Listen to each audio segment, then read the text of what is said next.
في الإسلام لك الحمد كما ينبغي لجلال وجهك وعظيم سلطانك رضيت بالله ربا وبالإسلام دينا وبمحمد نبيا ورسولا أشهد أن لا إله إلا الله وحده لا شريك له الفرد الصمد لم يلد ولم يولد ولم يكن له كفوا أحد وأشهد أن محمدا عبده ورسوله محمد بن عبد الله وعلى آله وأصحابه وارض اللهم عن سادتنا أبي بكر وعمر وعثمان وعلي وعن الصحابة أجمعين أما بعد السلام عليكم ورحمة الله تعالى وبركاته.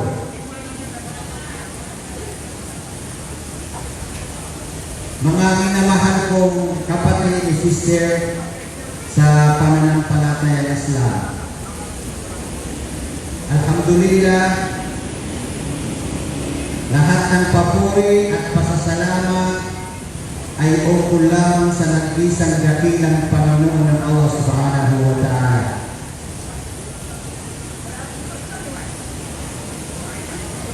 Alhamdulillah,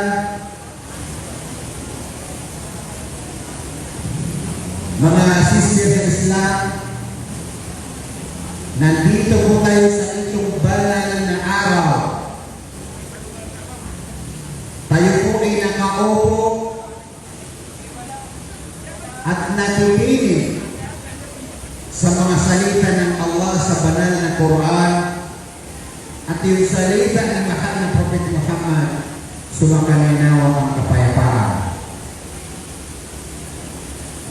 Mga sister sa Islam, ito po ang araw ng kasayahan. Dahil tayo ay nakaupo sa bakuran ng paraiso. Habang ikaw ay nakaupo, ikaw ay nakikinig sa mga salita ng Allah Subhanahu wa Ta'ala at yung salita ni Prophet Muhammad, sumakanginawa ang kapayapaan, at ikaw ay nakaupo sa rawdatun min riyadil jannah. Pag kayo ay dumaan sa daanan ng rawdatun min riyadil jannah, patpag. Igiran ni Rasulullah sallallahu alaihi wasallam, asumya yun kung alam na ito surga na kadang kanuro na pamakilig kayo. Pakinggan natin ang mga salita ng Allah at yung salita ni Prophet Muhammad sallallahu alaihi wasallam. Kasi habang ikaw ay nakaupo, ikaw ay nasa bakuran ng paraiso. So saan ka pang pupunta, kapatid ni sister? Wala namang iba na pinakamagandang lugar na pinuntahan natin sa ito, ibabaw ng mundo, kung hindi yung lugar na doon ka na nakikinig sa mga salita na ipinagutos ng Allah Subhanahu wa Ta'ala at ipinagutos ni Prophet Muhammad sallallahu alaihi wasallam. Kasi kung ang pag-usapan ng mundo, ang mundo ay temporary lamang. Hindi po tayo natili. Ilan di ba sa Ramon A?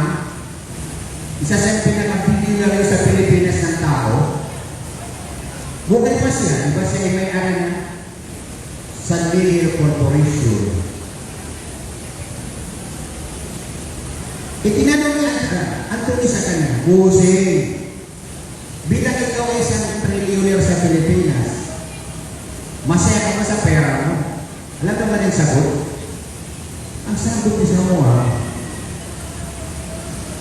kung ako ang tatanungin mo sa pera, hindi ko alam ang pera ko sa bangko. Pero, hindi na mo masaya sa pera. Alam sa niyo kung bakit? Kasi malapit na ako, matanda na ako, malapit na ako sa hugayan, hindi ko madadala sa hugayan ng akin pera. Tama po yun. Kahit anong klaseng pera, hindi mo madadala sa hugayan. Pero ano po ang madadala natin sa hugayan, sister? Yung ating iman at pananampalataya at gawa ng mga mabubuting gawa. Yun ang madadala natin yung sa libingan. Ito naman ay napakaganda dahil sa ang pinuntahan natin upang pakinggan ang ating mga isasagawa ng mga malusalihat at tunay na pananampalataya sa dakilang Panginoon ng Allah Subhanahu wa Ta'ala. Ilan yung maswa? Benda, sutigiraw ng ngayon, katapat natin na is A. Sino ba may aring is A? Si Bossing na Hendresi.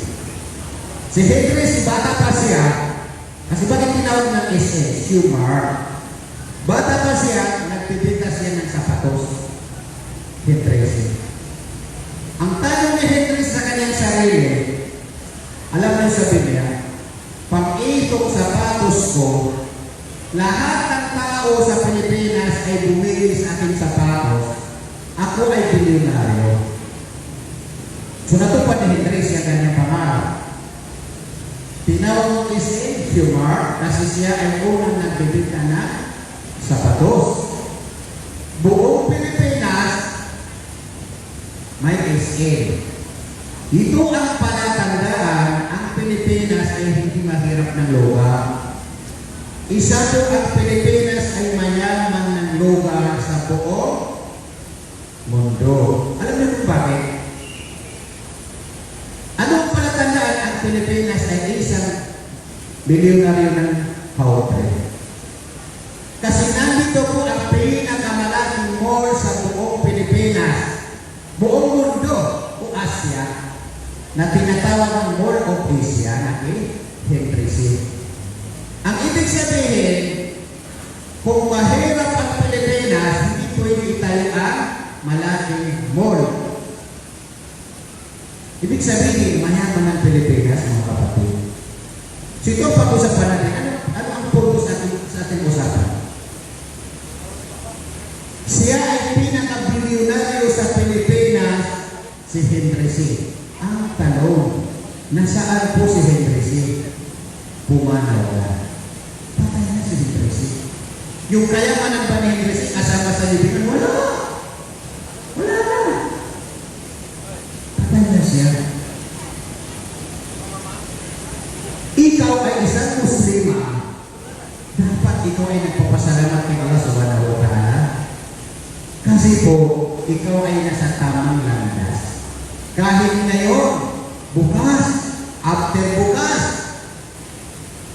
mamamatay ka na, handa ka na, kasi ang pagitan ng mananampalataya sa Allah at yung paraiso, yung kanya buhay. Yun ibibigay o na para kaya niya. Baratiyan na sumukmi at tulad natin na tingnan, kullu yawmin yaisuhul mu'minu fahuwa ghanimatun. Sumukmi na sudiin niya kapalintaw kung uman din ang gawin na palayagan kapakalalaba. Palayagan kapakalalaba. Ang tunay sa ba? Ibarat yan na? Ibarat yan. So yung tanong sa kanya ano ba? Yan din ano sa multaka.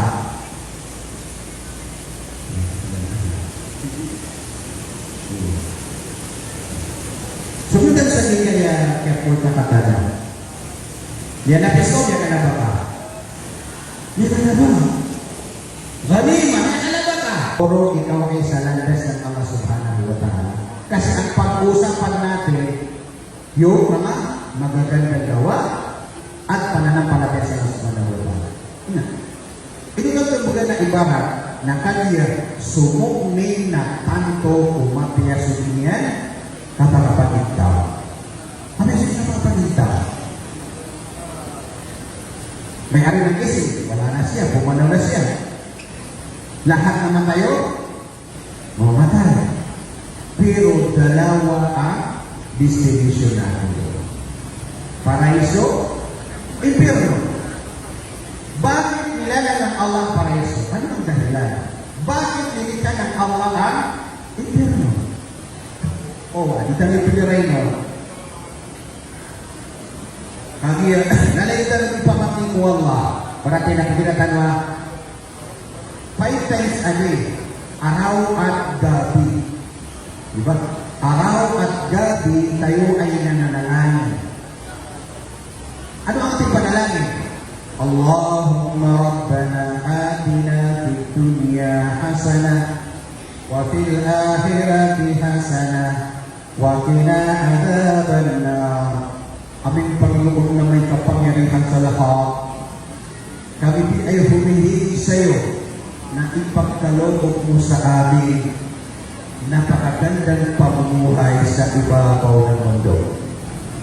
At ipagkaloob mo sa amin ang napakagandang pamumuhay sa kabilang buhay at ipalayo mo kami sa impyerno. Amen. Di ba dito tumangita, no?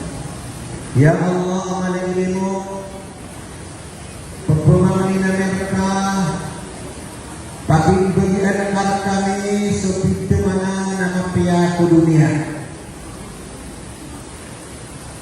Nagupagigbagian ang kami sumapiya kung ano na maore. Ya Allah, naligtasan kami na kusiksa ko kubur. Yun ang ating araw at gabi. Yan kanan at kapumangyan ko Allah. Allahumma Rabbana atina fid dunya hasanah wa fil akhirati hasanah. Pag pumunta sila doon sa farm, sabi niya, kailangan kumuha ka ng fresh na gatas ng kalabaw. Diba? Anong ginawa ng bata at yung magulang? So, yun siya sa limot ang na lugar, iligtali na sa kalabaw, ibubalog siya na sa mananayan na, taguan sa gatas, diugaluhan siya ng malulubat, nakagyan mo, dugaluhan siya na, nakakuha sila sa gatas na fresh, nakagyan mo, makakuha sila sa gatas na fresh na, ininom nila. Kagi kumailom, sinabi ng magulang sa kanyang anak, sabi niya, ano po ang sasabihin mo sa akin? Sabi niya, yun ang tunay na buhay. Ito ang daan sa pangarap. Sabi niya, ano po yun? Sabi niya, lahat ng gagawin mo dapat idaan sa sacrifice. Walang mainit ng ulan, walang malakas ng bagyo, ikaw ang bahala. Huwag sabihin, bahala na si Lord. Hindi ganyan. Hindi bahala si Lord. Ibang karamihan, bahala na si Lord. Hindi mo bahala si Lord. Sa atin ang gawa, kay Lord ang awa. Yan ibig sabihin. Sa atin ang sacrifice. Pero ang ating sacrifice, doon po ang resulta ang pinaghirapan ninyo. Yun ang ibig sabihin. Allahumma Rabbana atina fid dunya hasanah. Aming Panginoon na may kapangyarihan sa lahat, ipagkaloob mo sa amin ang napakagandang pamumuhay sa ibabaw ng mundo. At ipagkaloob mo sa amin sa kabilang buhay. At ipalayo mo kami sa impyerno. Amen. Praise the Lord. Hallelujah. Diba? Yan ang ibig sabihin ng tanong. So, ano ang ibig sabihin doon? Sa ating ang gawa at sa halaan, awa. O, sa kanilig natin. Ano ang dapat natin gawin? At hindi kailangan na pagandong tanong na paganayro na mafatihur risk. Papaano mabuksan sa ating mga puso o sa ating sariling mga biyaya ng Panginoon at limpak-limpak na biyaya. Paano umachieve? Na ayaw ka na mo ang garo, hindi ka pa kayo mga brother, umihintay ng ulog langit. Kailangan na, may mafatihan rizq. Kasama mo, ang ito ang panglabitan na mafatihun rizq. Biyaya ng Allah subhanahu wa ta'ala. Una, ad-du'a'u was-salah. Diba? Du'a'u was-salah. Ito ang unang pintuan ng biyaya ng Allah sa atin. Una, du'a, salah. Panalangin at pagdarasal. Naman na pagkilabot ka na bumanganin nagkadaan na oriyano ka pamangniyang kaon na pagkilabot ka nato na ikalubat innamal a'malu binniyan. Di ba ikabalog binniyan? Sabi naman ng mga taong milyonaryo, ang pagyaman ng tao ay nagsimula sa kanyang mindset. Positive mind, positive action, positive result. Pag ang mindset mo ay positive, ganun din ang lahat ng ginagawa mo ay positive. Pag positive ang ginagawa mo, nandoon ang tunay na resulta ang lahat ng ginagawa natin dito sa ibabaw nito. Pangalawa, hindi natin kasalanan, tayo ay pinanganak ng mahirap. Pero kasalanan mo kung ikaw ay mamatay na mahirap. Di ba? Allahu akhrajakum min butuni ummahatikum la ta'lamuna shay'a. Tayo ay ipinanganak ng ating mga magulang. Ini ko ba tanong ko dunia? Ano ba tanong? Pelan-pelan. Ano ba tanong pelan? Okay, natin ay pitanong kami. Kung nafsaka aliman أو متعلما أو مستمعا فلا تكن رامئا فتهلك Bagyang ka, alinawan ka, sabihin ka iya talo. Ubang kasi mablan. Lagi na ipinalamat na ko Allah, kahit ka naman bulag sa gigaya, talo ka klase. Matao, pagganat, pumaginan. Na ubang kabaluya, alinawan ka, ikapat kanya din sa uling ang pagintaw. O, ayaw maraan, kayo ay nakikinig sa amin. Di ba? Kami po ay nagpapaliwanag sa inyo. Kung makinig niyo so, make sure si Ipoktero niya kung ano, kamapiyan ang kudunia na kamapiyan ko, aluman mauri. Ayaw ang buwasangan niyo na pagdanan niyo na oryan o kaswaan kaon na pagdanan na kagi so ilmo na pa. So ilmo ko dunia na pagkaklas sa ilmo si ko dunia. Ito na pagdanero na ilmo. Ilmo ang katawan na kananiyo katawan. Nagiging mga naniyura ka lang ilmo matataguran ka ni maswa. Ikadua ilmo na ilmo ang katawan ka aniko katawan. Na pagdanan ka kanungan ang anak ng maswa. Na ayay kay taluang ilmo na ilmo paling taluron matao. Diba? Ano ni kapatay ilmo? Na ayay ka pata ilmo na dabar taluron matao ugain na ayay kapito niya na discover. Due to isanan o mga scientists. At discover nila na agay ko gamanan niya na ilmo adabang matao na-discover na niya anis yung ilmo. Barangay na lang ito, aeroplano. Si bumasaw niya nga una na diba? Aeroplano. Ito. Dabalay. Dabatrak. May discover sa aeroplano, may discover sa truck, may discover sa light, at pinggil na po mga scientists. Kailangan na ito, agad pero ano na ipinakanan ko na ilmo? Oh, ito na ipinakanan ko na ilmo. Na kaya pinakanan perwan ang ilmo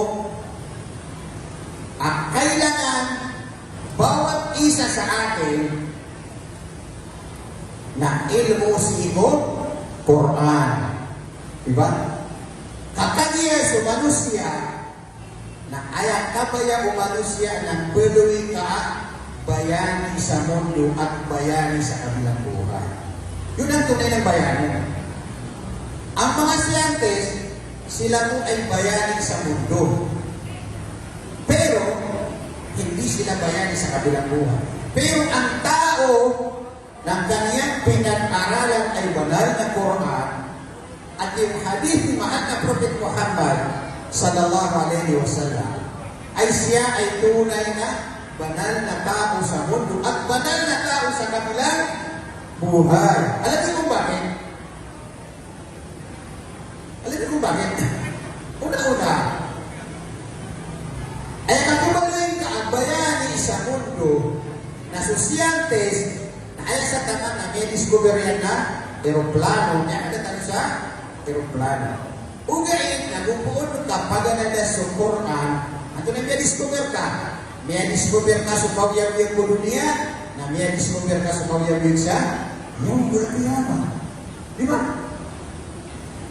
May discover ka. Kinabag-ibog-ibog at may discover na naon ka. Khairukum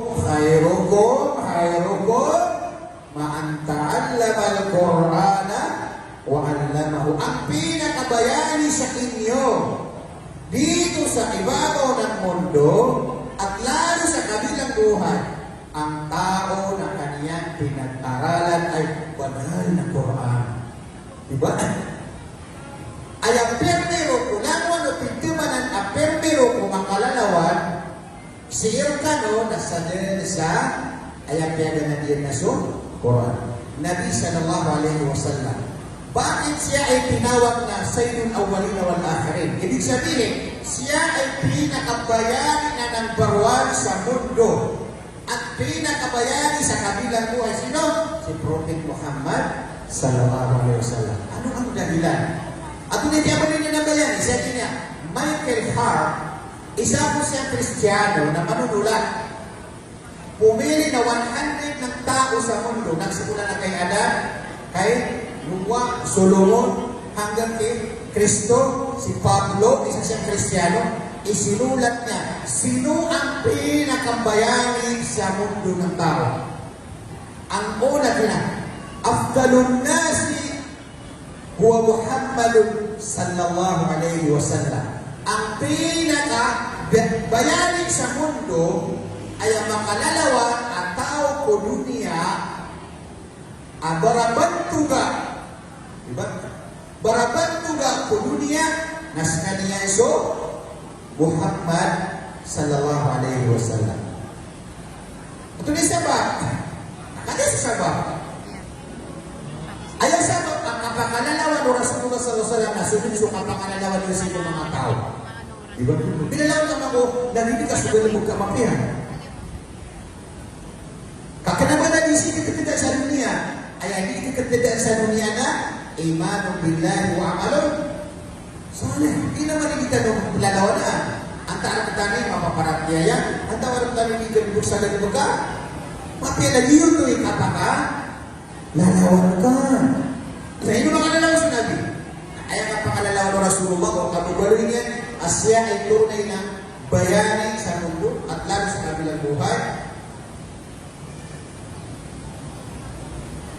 Malapit na ko Kana Nabi sallallahu alaihi wasallam khuluquhu al-Quran.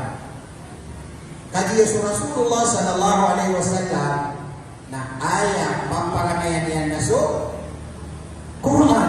Na so kaya ba niya pamparangayan niya sa Quran na dito tialawan niya na makatataral bis ulang na noon. Kaya ito nakakaya sa Quran na masuwa ka na niya discover ka sa dunia, na niya discover ka sa luman amaw. Siya mo ka so, limada halakan Allah wa ma'uhimatuna fi hadin dunia. Inong tanong paganda wallahu dunia na kung ang tunay ang tapo kawyang yung tanusiko, dunia, na niya kaliwaliwanan. Napakalinaw. Halakan Allah lina'ulahu wa la nusrika bihi. Siya, ayaw mo, iniyanin na ka o dunia, na anak at kasi mo siya Allah, na kung anak kami, ito na po to. Yun ang dahilan, bakit tayo dinala ng Allah? Dito sa ibabaw ng mundo. Dinakul Allah, wala na siya kabili, siya, sambahin si Allah, huwag natin ipagtatambal sa mga Diyos-Diyusan na sinasamba ng ibang tao. Yun na nisaba. Yan is kumir ka. Ayaw sa inyan ka ko Allah, kung yan anak kasi ba? Yang kanya ka dunia, nanti yang kanya ka sa luman ng oras. Pero baka tinag siguro 10 minutes. Oh, kasi 9:30, alis daw 10 minutes. Ang buhay, tsukawya ko yan, matandaan mo yun. Parang tayong estudyante. Di ba? Ano ba ang estudyante? May kasi wala tanda na may nalipdan ng mga estudyante at di mo mag-eskwela. Adua, so kapag ako ito, exam. First grade at second wala nang iba. Pero, ako ang professor, yung first grade, ibibigay ko sa inyo yung question para hindi kayo mahirapan sa sagot ninyo. Ganun din, yung second grade, ibibigay ko sa inyo yung 4 na question para hindi kayo mahirapan. Hindi ka pag mag-apas, ibibigay ka sa question na inong 4 malapis, mapunan mo ka. Inong 5 apas, ano ba na? Question A, teacher, uli na, suali ustaz, kada nga pa kaniyan, tayo ibigay na question. Ganun din ang buhay sa mundo. So, kawiyan mo yan, sa dunia, nailan yung mga, Peter Walid, nakita natin na, ertahalatin dunia, gunbiratan, waktahalatin akhirat, tumukubiratan, ولكل منهما بنون وقول من أبناء الآخرة لا تكون من أبناء الدنيا فإن اليوم عمل وغدا حساب. Maka nabi mo ali sa dunia na sumasagumpot at talikudan ng mga tao. Nabili so kira dibigyan sa dunia ng pulo ng panigan na senior citizen. Pag senior citizen nga, malapit ka na sa kabaong, wala na natira ng buhay. Yakari mo na sa kawyawin. Talikudan sa dunia, naswati yung solungan amore na sumasagumpot kaya talaga sa Quran. Na umalisa sa ng botan yan, may mga tao mga mundo, bagay, kuno min abnailaan. Baliyan niyo, ginawa niyo ang botan ka doon ng amor. O baliyan niya, ginawa niyo ang botan ng dunia. At ilimanto na trabaho, ilimanto na kapag-study, na mapita na kapamagito. At yung kapag-study, di mo tatalo ka kayo sir, ang 4, 7, na sikap rin po sa dunia. Talaway pag-isir na bububor, nampat sa Yawmul Qiyamah. Nagiyan ka na pito ang kakaisya, nagiyan na nigalubog ka po dunia. At ano yung pag-isir na sa liyong kakubor? Ay pag-isir ka kubor na talaw. Man rabbuka, man nabiyuka, wa madinuka. Anta ituhan mo, anta inabi ka. At na yung mga kapamesta, na diyan na ipag-istan din kay Mantuas. Subukin ka. Ay na naman sa dunia, maarif.